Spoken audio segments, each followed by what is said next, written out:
There's always a better way to do what you're doing right now. So be grateful. Now they're just like, oh my gosh, there's so much more to do, right? And I was like, no, programmatic is where my heart is. Amen.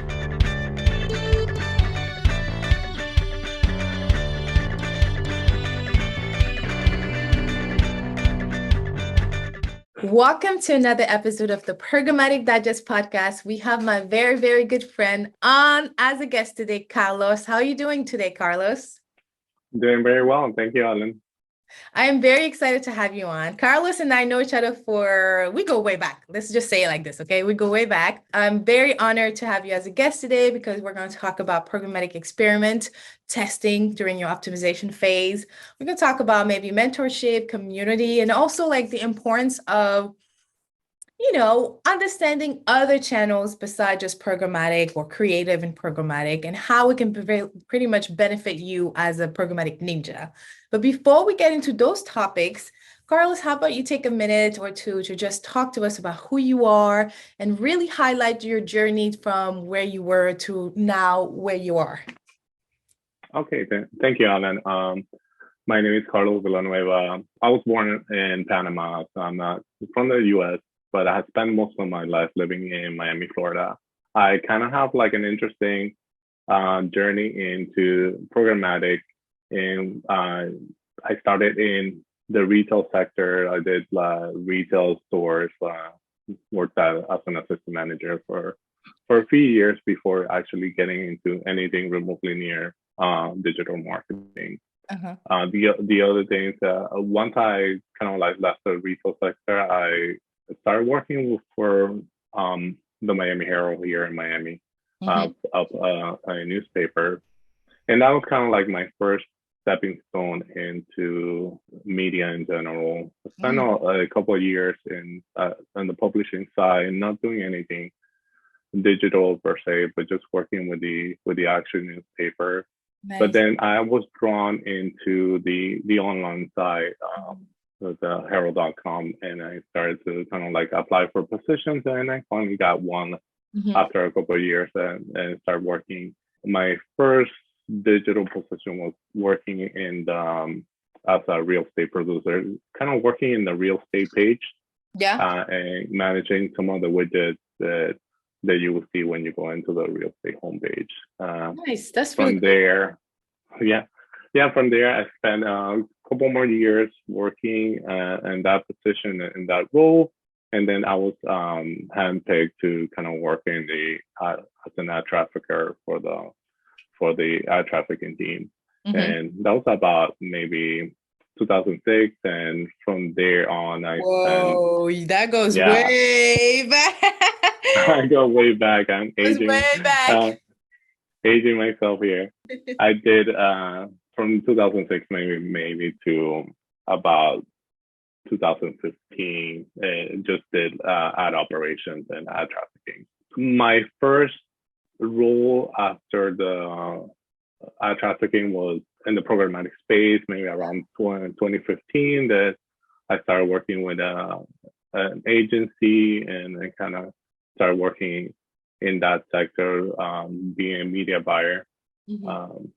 So I'll be honest, I struggled a little bit that first year. So it was even though I had spent so many years in trafficking, it was not the same. It was not the same deal, and kind of like that first year was thought to myself, well, did I really make the right decision? But then little by little started picking up. I said a year or two, then I started like building little by little, my understanding of programmatic media. And then, by the time I left that agency, I was like, I come from like the bottom, I would say, all the way to the top. I was kind of like the person people were going to for questions and for advice on how to run campaigns. So, and just recently, as of last year, started working for a new agency, Butler and Till in Rochester, New York. And they specialize in activation of pharma campaigns. So I'm in digital pharma right now, and just working with my current agency in a senior role as a programmatic specialist. That is super dope. I love asking this question because everybody has a different journey. But it's also maybe someone like at least one person's going to listen to your story and be like, oh man, this is me right now. Or, oh, I feel this way too. Like, so I just need to keep going, keep at it. So thank you so much for sharing. And I think that's why I'm very excited to talk to you about, programmatic, the best practices of optimization, why you should experiment, when and why not to experiment. So before we get into that topic, tell me in your own words, if you had to define your day-to-day to a 5-year-old. Wait, your daughter is 4, right? She's 4. Okay. If you had to explain to your daughter what you do in the day-to-day, how would you explain to her? Day to day. So there's always like the eBay example that people throw out there, but I think that would be a little bit too complex for her. But I'll say it this way.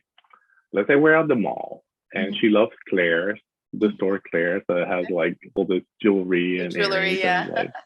and so she loves going to Claire's, and I will explain to her. But let's say in the programmatic role, I'm in charge of flyers, passing out flyers in the mall. Okay. So I'll take a stack of flyers that have maybe a coupon or something, and I'll go around the mall and I'll start handing out to everybody in the mall. So to create like that traffic that goes back to Claire's, to create people visiting the store. So I would say that. So basically, that's in the big picture, that's what we're doing. Like the person passing out the flyers on the DSP, and the flyer is the video impression or like other static image or what have you. Yeah. And then I'm just trying to bring people into the store and shop. And then like if I wanted to take it a little bit deeper, like an optimization would be, instead of passing out the flyer to maybe senior folks, I'll start passing out the flyer to teenage girls and getting more teenage girls to start coming. Yeah. That's good. That's pretty good. Wow. That's a great explanation. I've never heard that one. And I think that one is the best top 5, in my opinion, because I heard quite a few. But I like the fact that you really took account of your audience, which is your daughter, and you really talked to her in her language. So definitely, this is one of the good ones. So with that said, when it comes to targeting, talk to us maybe about like the importance of experimenting when you come to programmatic activation, right? So we know that most of the data for programmatic trader, a buyer, whether senior or junior level, is managing a campaign. Sometimes it's multi 6-7-figure campaign. Sometimes it's multiple campaign for that one brand. Sometimes it's multiple channels within those campaigns for that one brand. So can you just talk to us about like best practices when you are in a situation where you have a larger account to manage and then you have multiple campaigns? How do you prioritize optimization? What are your maybe top 3 best practices? Like, okay, when I look at this campaign, this is what I do. Boom, boom, boom. I don't think I have like a strategic way of just saying like when I'm looking this campaign, I do this step 1, step 2, step 3. Okay. I kind of like just I wonder a lot, and once I get a campaign into a good place, I start to wonder. I wonder if I do this, what will happen? And then I kind of pick my pockets, pick my spaces where an experiment wouldn't do that much harm, and experiment that way. One of the recent experiments that I've been running is will be kind of like targeting criteria instead of targeting to all OS. I've been targeting mostly to iOS. And it's something that's been on my mind since the iOS 14 releases for like a couple of years ago, where we started seeing people people actually started excluding iOS inventory Yeah. and then going into the Android inventory. Mhm. But then I started doing some research on my own. For me, on the pharma side, Mhm. a lot of HCPs, so a lot of healthcare workers use iOS. So going that way didn't make sense to me. So I started like thinking, well, what about if I strictly target iOS? And I started seeing some great results just targeting iOS inventory. And I started seeing, not only was I getting great results, but I was seeing the CPMs actually come down a little bit, Oh, because so many people have moved into Android inventory that the Android CPMs are started okay. going up. So And then because oh, yeah, and because I went into iOS, I started like decreasing my CPM. mhm. So that was like, that's kind of like how I come into my optimization. I start like keep up in the industry, keep up with the trends, and start like to think like, I wonder what will happen if I pull this lever on my campaign. Wow, yo, okay. So let's unpack what you just said because you dropped so many gems, right? I was trying to like highlight, if you were a book, I was trying to highlight everything you said, right? All right. So I want to highlight the fact that you said, what if I tried this? What would happen, right? As long as it's a semi-safe decision, what would happen? So can you even break it down one more steps for my people out there, including me? How do you determine that safe decision? Like, okay, I want to experiment this if that doesn't jack up everything. Like what are some things that you can look at from a get-go? And I know each campaigns are unique, but is there one thing you can share like, oh, if I want to experiment, I'll make sure at least it doesn't to do this. See what I'm trying to say? Yeah, I think my approach is to kind of like look at like the daily patterns Mm-hmm. of your campaign, how much you're spending a day, what kind of like conversions you're getting, Mm-hmm. and cost per conversion, that kind of stuff. And then see the day of my test, how does that affect my campaign? If you need to stop the test early, by all means stop the test early. But do you start getting some data, that daily data, and then that will be an indication whether you're like moving in the right direction or the wrong direction. So that's kind of like how I gauge it, um, Mm-hmm. That's good. how I gauge my experiments.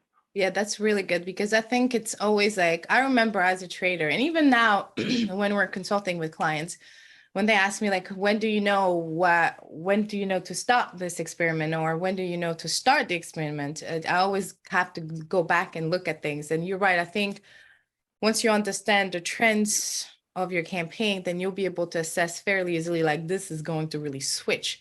But like sometimes when it does, have a really high change or consequence or really low consequence, it just means that, the experiment maybe need more time or is just not working.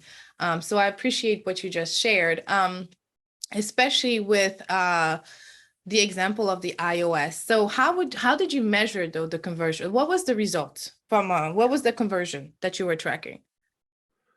In our case, in digital pharma, Mm-hmm. we're measuring conversions. For us, it's like a user coming to the page and kind of like staying on the page and reading different tabs within the web page and getting more information. It's more like an awareness play that we do. Yeah, yeah. And then we measure how long does that user stay on site? Like, do they stay 15 seconds on the site? Do they stay 30 seconds?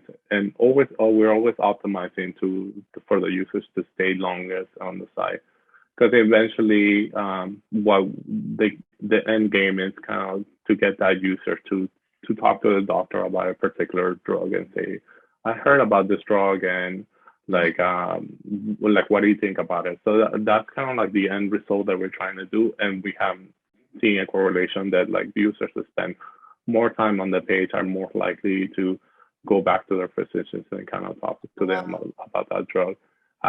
So we have a way to measure that time on site. So what we're doing is seeing if we're getting those users spending that particular time on the site, and then if we are, then we keep optimizing towards that targeting criteria. That's what we saw. And then what I saw on my experiments that we were getting when we were kind of like targeting all iOSs, then we were operating systems, we were getting more conversions when we were targeting strictly to iOS in our feed. Wow, that's interesting. And do you think it's because the audience on iOS have increased too? Like more people are iPhone users versus Androids?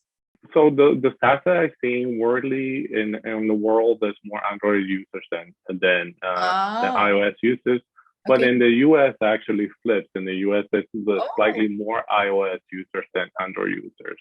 Oh, interesting. But then if you even look at it in a microscope, the HCPs really love the iOS operating system. So it was kind of like clear for me if the healthcare workers are already so close to the iOS devices, it just makes sense to target them there.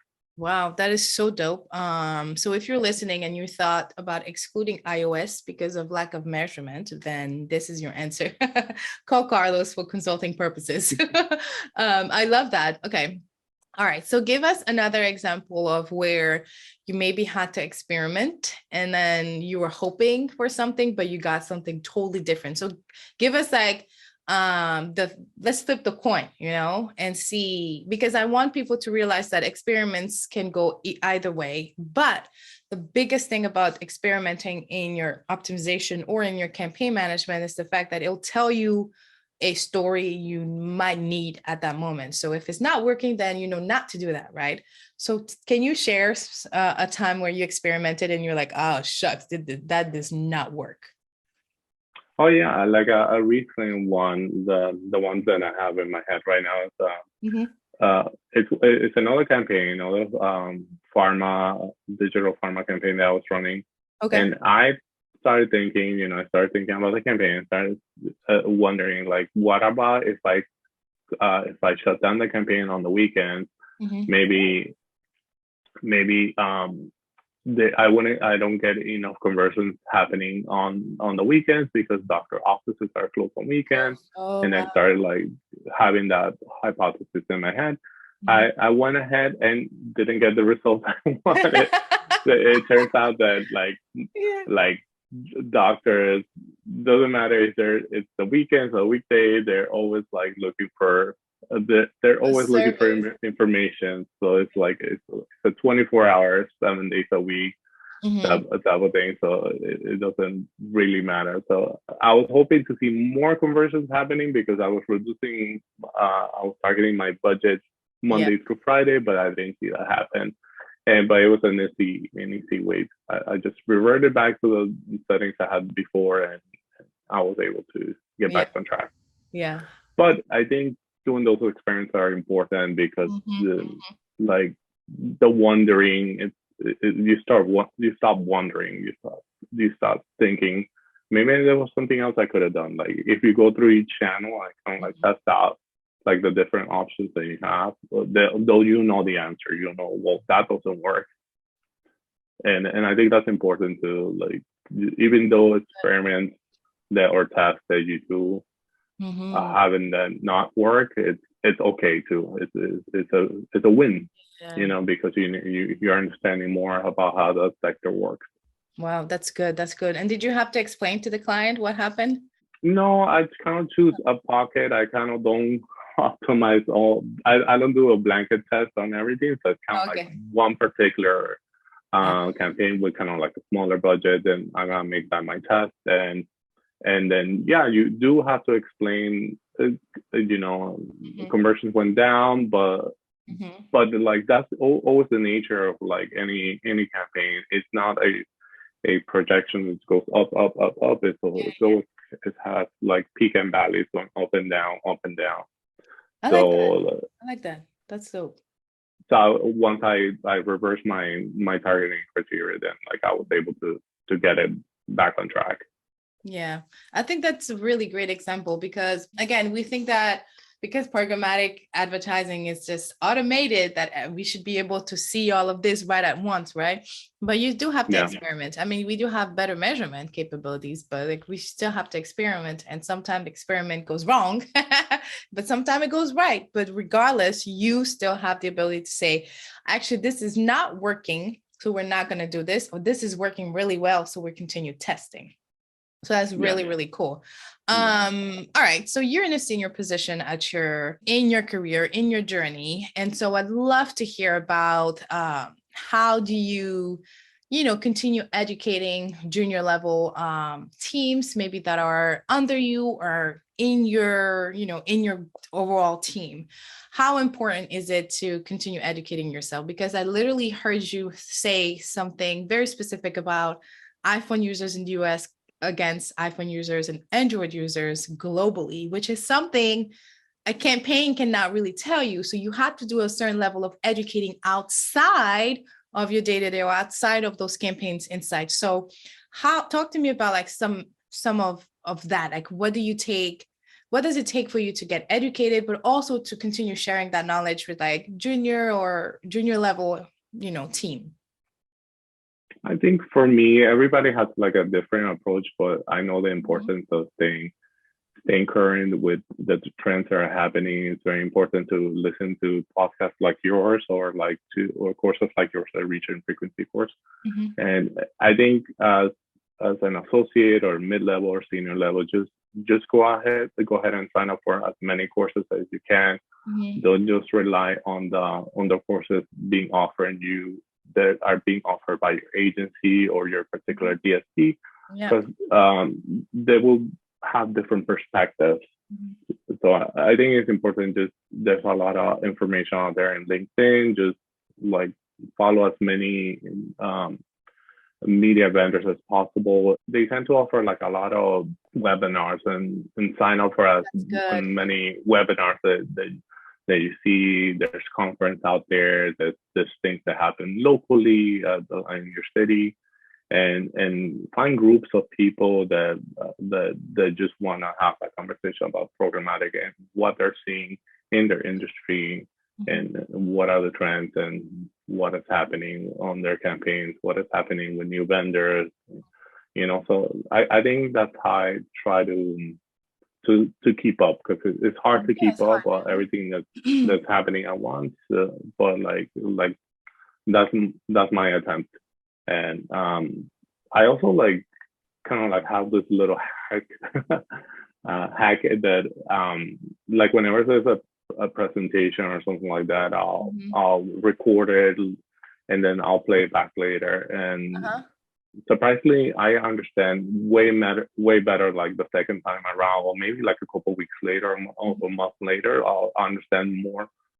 I'll get more of the concept of what they were saying than just the first time. So if you take a course or like join a webinar and don't just like put it away and then come back to it, like go back to it. If there's something interesting about it, like pull it back. There's like presentations that I go back about fraud and media, and like I'll pull them back and just rewatch them again, just for the fun of it. Yeah, no, that's actually really such an important advice, because it's almost like when you said that, it made me think about when I just watch cartoons with my daughter, like Disney's movies. I've watched these movies for years. It's Disney, okay? It's like classic.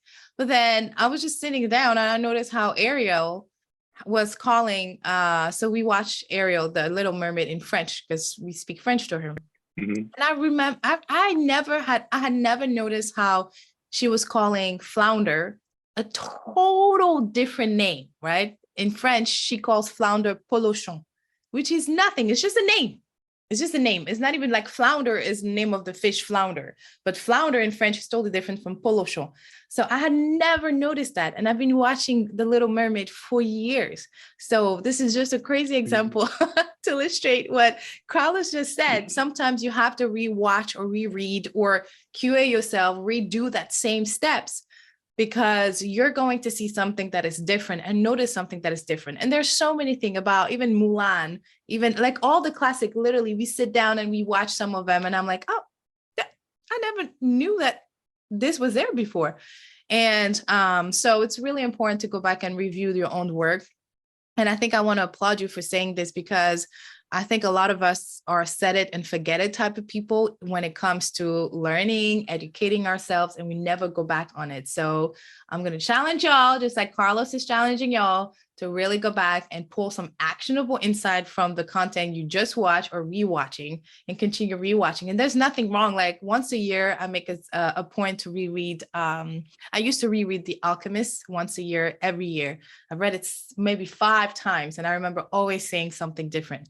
You know what? Now that I said that out loud, I have not read it in the last 2 years, and I realized it's because of my daughter. I'm gonna blame her. I'm gonna blame her on this one. I read other books, but for some reason I haven't read that one. So by the end of this year, I'm gonna read The Alchemist again. But you guys, I really, really love that story. And even like The Little Women, which is a classic. I used to read it around Christmas time for some reason. I don't know. It's kind of a sad story if you think about it, but I like reading it around Christmas because it was a classic. And I would always learn something new about Joe, the main character, about Amy, the youngest siblings, etc. So I really appreciate you saying that.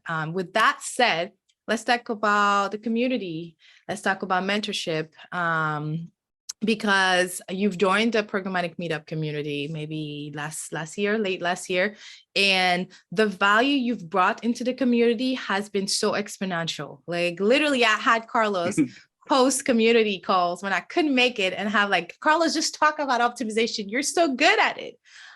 So talk to us about like your experience in the community and like mentorship. How important is that for you? Oh, well, I'll talk about the community first. I think it's very important just to find that community, a group of people that just want to talk about programmatic campaigns. It's very hard to do. It's not rarely it's not available out there. No. So the fact that you created something like this for this community to happen, like I applaud you for that, and thank you for having us and hosting us. But just like, you know, like for people like me that like have a passion for digital media, and it's just a great place to just talk shop about like what's going on out there. And like I've met wonderful people in this community and had reached out to several of the people in the community and individually one-on-one and say like, I have a question about this, and they being able to kind of like set aside some time on the day and just walk me through like their thoughts, their processes. Like I have equally gained as much as like maybe like the people have gained for me. So it's a great experience to have. And I want to also like talk about mentorship. Mentorship, and like I'm huge in mentorship. I have the pleasure that in my current agency, Butler Field, we have a mentoring program that like once in a quarter I'll meet up with people that are outside my ecosystem. Maybe they're managers in another department, and we get to talk about like questions that I have about moving up within the company, about like trends, or like some of the things that I should be preparing myself for, like just to continue on this journey. So I believe that there's mentoring for everybody, even if you're just like out of college and haven't had any experience in programmatic or digital media. Like that's the time to start like a mentorship. And it'll help out at all levels, at the mid levels, at the senior levels, whatever level you're in. That's really good. That's really, really good. Because like, okay, so let me ask you this. If somebody's listening and they're like, oh, dang, my company doesn't have this mentorship program, what would you want them to know or do to go seek their own mentor? Like what are like, maybe share, if I was in this position, I didn't have a mentorship on my job, these are how I would look for a mentor for myself. Definitely a good place would be to start is LinkedIn and just start reading, start to educate yourself on the things that are happening on the industry, the articles, the podcasts, the webinars, all these free resources. And then once you have more specific questions, then start to reach out to people that maybe you heard in a podcast, maybe they hosted a webinar, and you could reach out to them. A lot of times they just give their information at the end of the presentation, and just reach out to them and say, like, I'm interested in this topic, I'm interested in a mentorship, and they could either point you in the right direction. So a lot of times those just like take you under their wing and say, let's go. This, like, what are your thoughts? I'll give you half an hour on a Zoom call. So I think it's just easier nowadays to find those mentorship connections through social media, through LinkedIn, and just stay on top of your game, stay always learning, and reach out to those people that are giving the presentations, or being the speakers, that they're featured in a podcast, or like they're writing articles about industry. Yeah, I think it's so important. Mentorship is always, it's very, very important, because like that person, and like you said, it's easier now because people want to help you. Like most people that I've reached out to about, oh, I know somebody that's looking for a mentor, you'll be perfect for them, or vice versa. They've always jumped on the opportunity to help. Like it's really important, especially if you let them know, like it's a small commitment of once a month, twice a month, something like that, once a quarter. I think it's really important. And actually, since Carlos mentioned his mentorship program from his company, I actually gave that example to a handful of my other agency clients, and they started implementing that. I was like, well, somebody in my community, this is how it does. That's just exactly what they did. And they're like, this is great. We're going to implement that. So thank you for sharing, because now other people are going to benefit from that. Because you had, you opened up that day and you shared about the mentorship program. And kudos to Butler and Till too for implementing something like that. I think it's so important to have a path, like a vision of your journey, where you're trying to go, even though it looks unclear at the moment or feels unclear. At least you have people that have been through this journey to look up to, or at least you want to be on their journey to look up to. So I really, really want to thank you too for sharing that. And I guess I'll flip the coin here real quick and ask about, the importance of understanding other channels, because I know you briefly mentioned it at the beginning, but why should a trader, a buyer really understand how other channels work to be really good at their own channel, like, running a DSP? Like, what could be the benefits from understanding how to run search, or have run search, or have ran in Facebook or LinkedIn and so forth? I think before I do that, I did want to say that about one last thing about mentorship. Yeah. One of the things, like when I reach out to people, I always try to bring in something to the table. Ooh, whether that's good. That's a good point. Kind of like a two-way relationship. Not only like, okay, give me knowledge, but kind of like I could bring something to the table as well. If I'm talking to somebody that's like that is working in paid social, like, hey, I saw this article on paid social about the new changes in Facebook. Let me just pass it to you. Do you might find it useful? Nice. Okay. Or like, so I'll try to connect the dots, and like things that I'm looking through in my feed. For example, if I see an interesting article, I'm thinking, oh, Hélène might like this, for example, and passing that information. So I think it's a good habit to kind of like develop that sense of like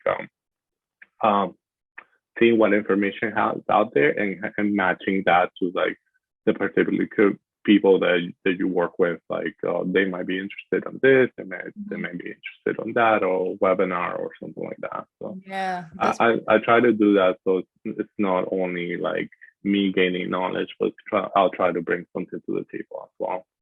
Yeah, that's good. It's a give or take type of relationship. I love that. And sometimes it's as easy as like what you said, is when you're reading an article and you're thinking about that person, share it. Like, oh, I came across this. I think you'll find it interesting. Boom, leave it at that.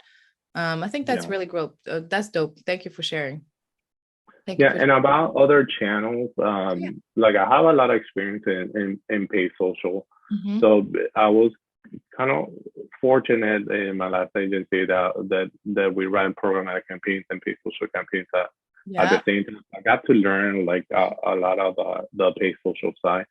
And like, I just think it's really important to see how everything interconnects. I got to see like the importance of creative Mm-hmm. that happens in paid social. Like, I got to run my own experiments. Like, if I were to put you know, an emoji Yeah.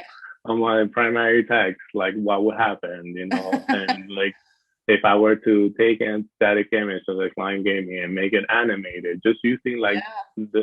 the own platforms Yeah. tools, you know. So I like to, like, I think it's definitely beneficial to kind of like learn about That's good. other platforms, and because eventually, like, somebody doesn't just want to run programmatic, they want to run search, they want to run email, they want to run paid social. So you need Yeah. to understand how they all connect to each other, and how do you read those reports? Like, how do you determine if paid social is having a good campaign, and what can you extrapolate from that information for your own campaign? Yeah. So I think that's definitely like the benefits I see of learning other you know, other channels like paid social and search. Yeah, I think it's such a good point because like I don't even know how many times I was in a meeting, a media meeting, and search said, "Oh well, we went ahead and excluded, I don't know, these negative keywords, right?" And then I thought about it and I was like, "Well, I'm targeting these people in my campaign, so maybe that's why you're getting a lot of that traffic that is not converting. So maybe I should exclude that."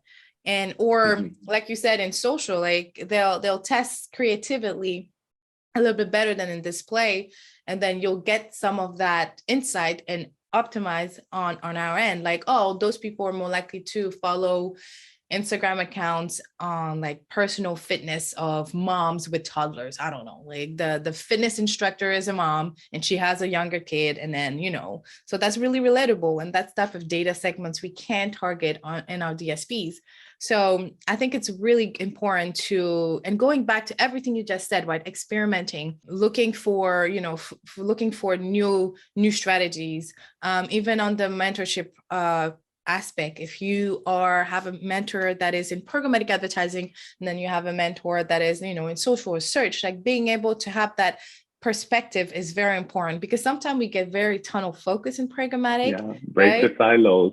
Yeah, we get very siloed, and because we have so much capabilities and sometimes we have so many, honestly, I think we have so many platforms to manage at once sometimes. Like, don't want to throw shade at the dark side search, but search is like, search is Google Ads and then Microsoft, right? But sometimes, like for instance, you mentioned you use multiple DSP. I remember at Accelerate Digital, where we worked together, we use Simplify, we use DV360. At some point, we have Adobe.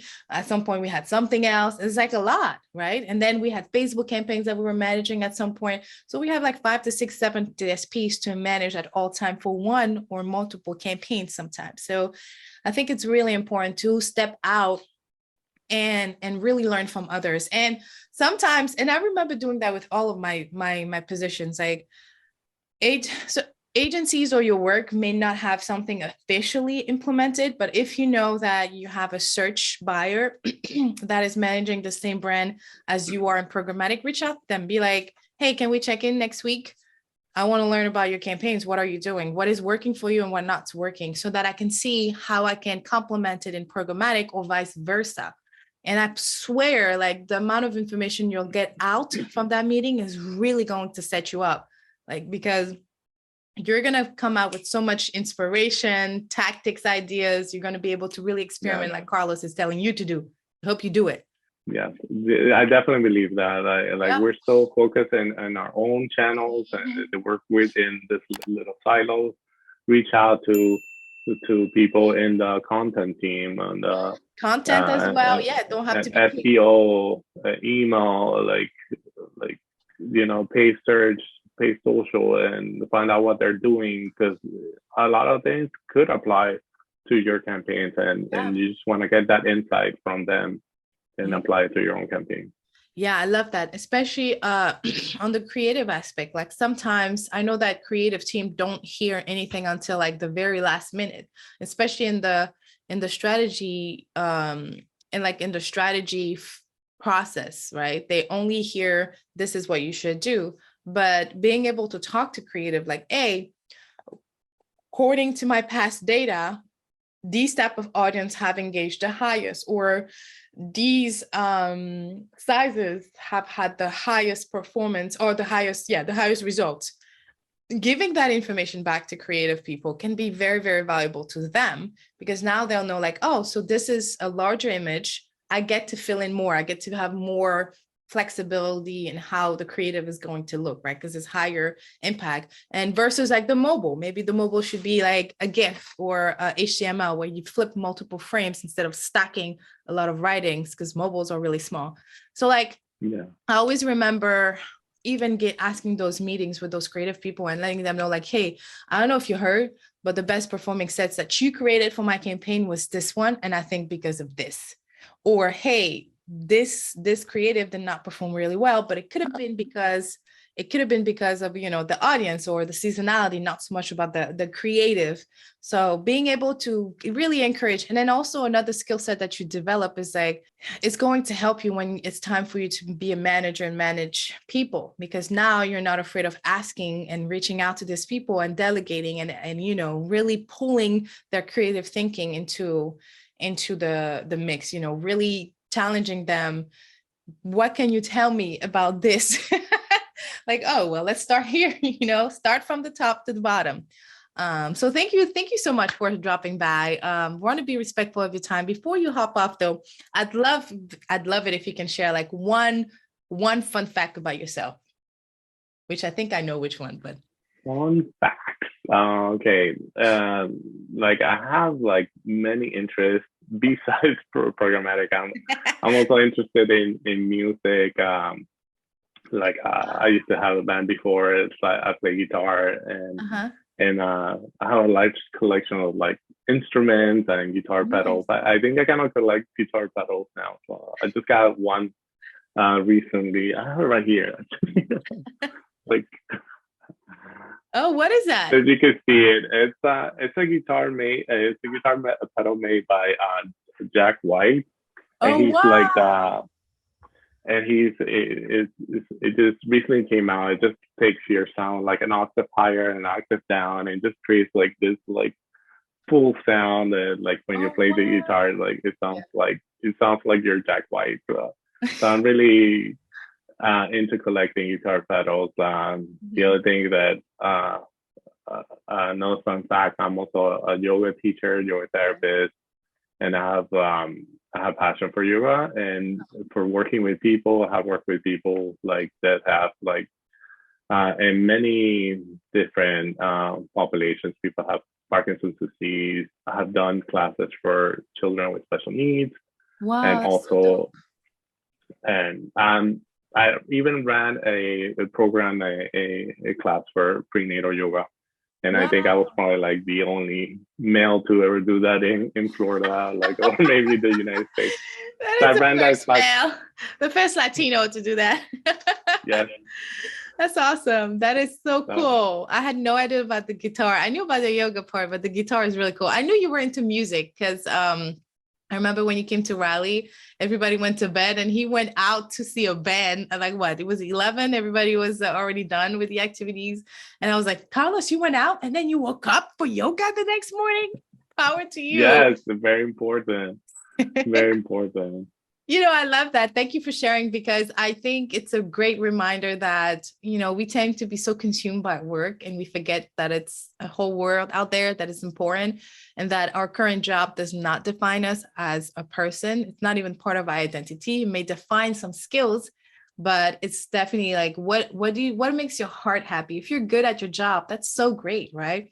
But what else can you do outside of like this? And I think you're a perfect example. And I know for a fact you're going to inspire somebody to close their computer or turn off this podcast and go out and get after that one thing that they wanted to do. So, so thank you so much for stopping by, and actually leave us with a word of wisdom, right?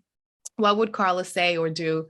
If you had to give yourself one advice to your junior self or to your freshman self, something you wish you knew then that you knew now, what would that be? Well, we already talked about mentorship, which is very important. We talked about creating new creative experiences, get out a step out away from your computer and do something else creatively. But I think one thing I would say is ask questions. Be that person that's always asking questions and have those discussions in the meetings. Because from my experience, I was very kind of like timid and afraid to ask those questions early in my career, but like now I don't hesitate to ask those questions, because what I see is that like 90% of the people are wondering the same thing and nobody's raising their hand asking their questions. So be brave and be the person like out there, like in your meetings and your communications, asking those key questions. I love that. Well, thank you so much, Carlos. This was so helpful. If anybody wants to keep in touch with you, how would they do that? Oh, yeah. Please reach out to me in LinkedIn, Carlos Villanueva. You'll see that you'll find my picture, like work for Butler until. So I think you'll have my information, show notes as well. So we'll have all of Carlos' information into the show notes and in the description of the YouTube video if you're watching this. And if you want to talk to Carlos more often, he's in the community, the Programmatic Meetup. So check it out as well. But thank you so much, Carlos, and hope you have a wonderful day. Thank you, Hélène, for having me. It's been great.